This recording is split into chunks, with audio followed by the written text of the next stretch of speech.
Paul, so what do you think of this? What do you think of this plan? Because I guess you could say a very good thing that Meghan stays away from it, but there's a lot of people like me, Paul, who actually want Harry to stay away too. Well, Dan, I think it's best if both stay away. It would solve the problem. You see, the King's stuck between a rock and a hard place. For the first time in his reign, he will have to decide what comes first, crown or family. And of course, crown comes first.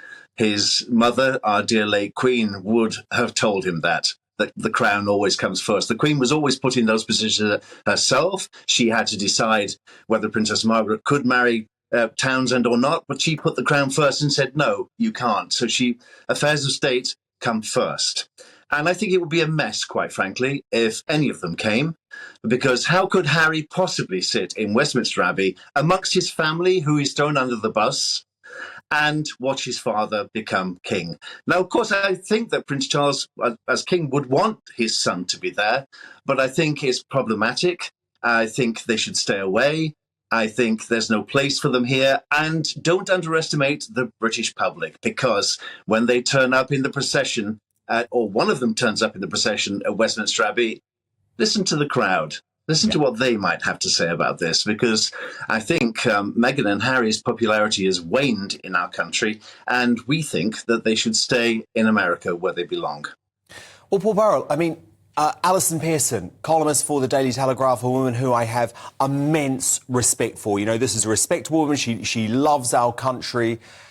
And she said, if she's there, she will boo Harry and Meghan if they decide to turn up. I think a lot of people will boo. And, you know, using our coronation, this 1,000 years royal history, this coronation, which is very important to our country, as a bargaining chip. To bargain whether or not we should keep our royal titles, or to say, actually, I want to be in the second row, not the fourth row.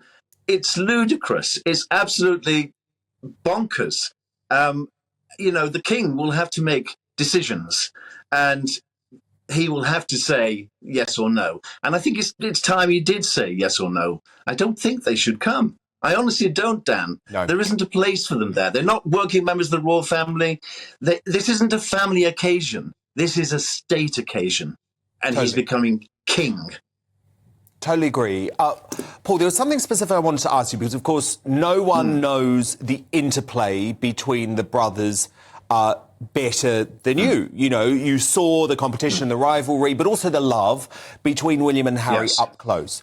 Now, Paul, I'm increasingly hearing from sources close to William, and by the way, I think this is completely understandable, but he is incandescent with rage now towards Prince Harry for the way that he has treated his wife and for the way that he has undermined him. Now, surely King Charles has to be very careful not to put the future king, Prince William, in a position where he's going to do something he regrets or say something he regrets. And I don't mean something physical, but, Paul, the eyes of the world are going to be on William. And I just think it's so unfair to put him publicly in the same place as Harry with everything that Harry's done. I totally agree.